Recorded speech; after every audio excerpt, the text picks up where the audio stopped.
ए ए मेरो देश कतातिर गइरहेछ, दिनदिनै भ्रष्टाचार भइरहेछ। मैले सतायो गरिब दुखीलाई, अब त भ्रष्टाचार गर्न छाडिदिए मेरा दाजुभाइ।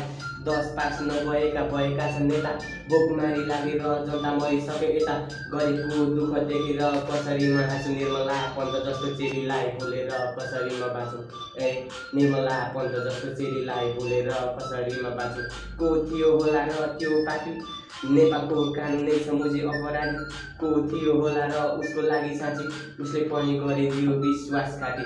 ए उसले पनि गरिदियो विश्वासघाती। सरकार रावण भए देश लङ्का, जलाएर खरानी पारिदिन्छु नेताहरू देशद्रोही छन् पाउँदैनन् थाहा शङ्का। पहिला तयार थियो नेपाल देश हुन्छ न, अहिलेको कालमा सकेका छैन नुन भर्न।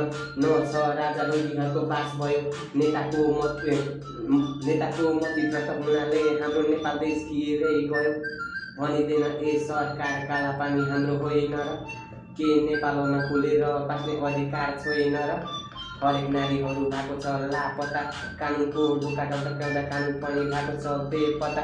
10 पास नभएका नेताहरू चाहिँ कालोधनको पछाडि कुद्ने, को छ र यहाँ गरिब निमुखको कुरा बुझ्ने। न यो कुनै खुसी न यो कुनै हाँसो, हरेक नेपालीको मनमा बसेर साधन भाइले पोख्दैछ गुनासो। मलाई पनि त्यतिकै पिर त परेछ, हुम्ला जुम्लामा हेर्ने हो भने सबैको घर जल्याछ। ए सबैको घर जल्याछ। ए देश जोगाउने भए अब उत्र युवा लगाएर राजनीति ड्रेस। देश जोगाउने भए उत्र युवा अब लगाएर राजनीति ड्रेस। बुढाखाडालाई नै जिम्मा दिने भए सकिँदैन, केही बेर पनि लाग्दैन सकिनलाई हाम्रो नेपाल देश।